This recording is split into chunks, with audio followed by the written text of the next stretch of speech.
Did you follow the Big City Strauss, by the way? Did you see that get around one? Yeah. Oh, really? Yeah. I didn't know why. You don't know why? Okay. I think Nice. it's the hype of P2P. All right, Charles, do it. All right, so this week we continue to explore the back pain space and posture. And so what we did this week was we continued to talk to a lot of people. We went to like a relaxer back store trying to figure out what all the products are out there. And so basically just continued the exploration of the space. And what we've kind of come to is, so this is a little bit, it's more of an update, I think, but also it's sort of an update, but also want to get your thoughts and opinions about sort of some of the key questions that we have. Okay. So we've kind of broken this down into, we think there are 4 buckets that essentially any particular approach within back pain is going to have to be. And they go from low tech to high tech. So the buckets in general are things like you need to be aware and educated about back pain and how it works and what makes it better. There are exercises that you do that you can do that's going to make it better. You can either self-monitor and try to self-correct, or there's external monitoring and corrections and treatments that you can do. So, you know, for example, one question that we need answered is, does posture alone is that really going to help solve a lot of back pain? We actually think that the answer is yes. And if it's yes, one of the primary issues is that probably people don't always think that just having a lot better posture is going to help you with your back pain. But you know, in terms of awareness and education, obviously there are things that are already happening, like classes, etc. And then I think you could go all the way down to more high-tech things like, you know, you could create a game that basically helps educate you, right? With exercises, everybody knows that like core strengthening is something you do for back pain, and just general cardio and exercise is just good for people with back pain. In fact, they recommend that if you have back pain, you don't like take a break and go on bed rest. You have to keep doing the things that you do that's actually going to help you. So these are things that probably also fall into sort of the educational space. But also posture and practice, posture practice. And then, you know, you could try to sort of self-remind yourself, such as, you know, by journaling or just being mindful. But all these things are pretty complex tasks. This is basically what we're finding. And if you look at sort of like the external corrections and treatments, you know, you've got anything that's low, like really low tech, from massages and taping to slightly higher tech things like posture braces and shirts that basically can hold you in a certain kind of alignment, or seating apparatuses that kind of put you in a certain way, or chairs. Then obviously you've got like medications and surgeries, down to things that are more sort of the online types things, like you could send text reminders maybe, you could try to build communities, gaming, you know, and then all the different sensor stuff that we had explored a bit. But, you know, we think that there's 4 critical things that we think we would need to do in order to be able to actually create a viable solution.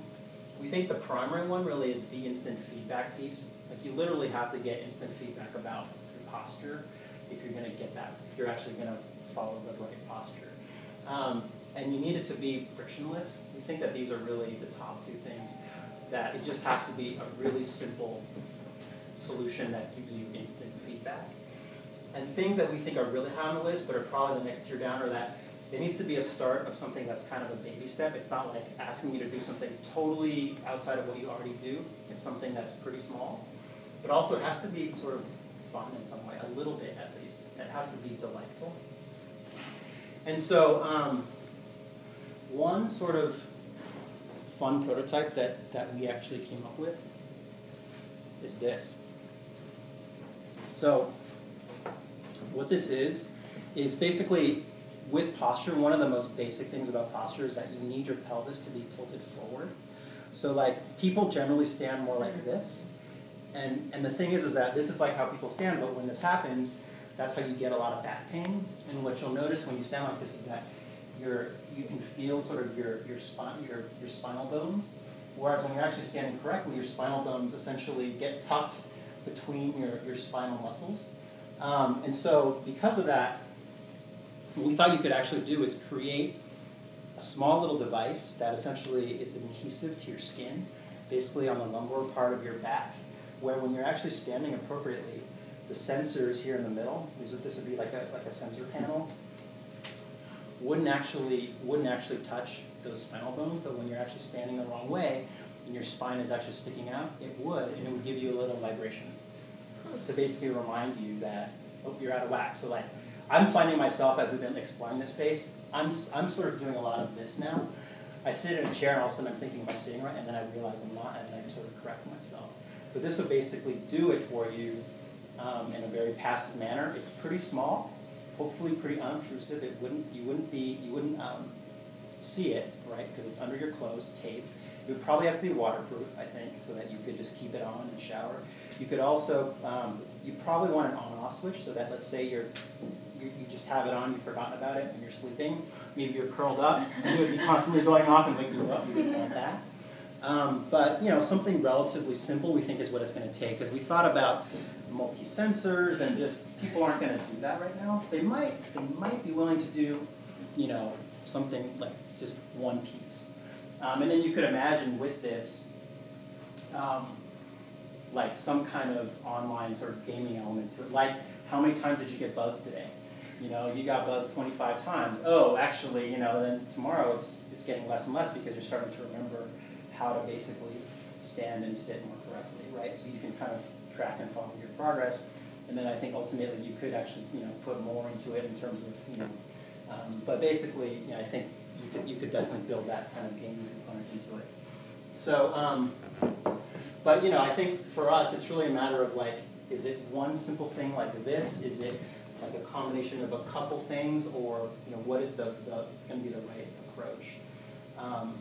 Then in terms of, you know, from the business go-to-market perspective, you know, one of the things that we heard this week was, like, you could really go the Health 2.0 route, like, which is basically business to consumer, or on the other end, it's more of a medical device route where you're kind of more marketing into like organizations that have doctors and physical therapists. And then kind of you've got everything in the middle, and you know, one pretty interesting area which we focused on in a lot of different ways is sort of the employer space, where you've got, you know, companies like US Preventive Medicine, you've got Red Brick, that could potentially be channels for us to sell into, because they already have the relationships with employers. But one thing that Monish was talking about that she did with Tuition Coach was she basically set a retail price of her product. I forget what she said. I think she said it was like $100. But that sort of setting of the value basically enabled her to then go to institutions and say, we'll give you a bulk discount price for every single student. We'll give you the product for whatever, $15, let's say. But it's like on a per student basis. But normally, if you would want this, you'd actually need to pay $100. So it kind of set a value for like what it would be in the true marketplace, and it gave her some leverage to be able to sort of, you know, sell at discount. So that's sort of potentially, you know, a way we might think about it, because we also think that, you know, eventually where the real money is moving more into the medical side. But in order for fast adoption, we think that you need to be more kind of on the consumer side, and we think that we would probably end up going after the kind of the wealthy well, Whole Foods type market, where people have money to spend. If they have back pain, they're actually willing to potentially, you know, pay for a solution. And so, you know, kind of start there, but that's not. But to get to mass market, we probably have to move down close to the center of the spectrum. So. Good.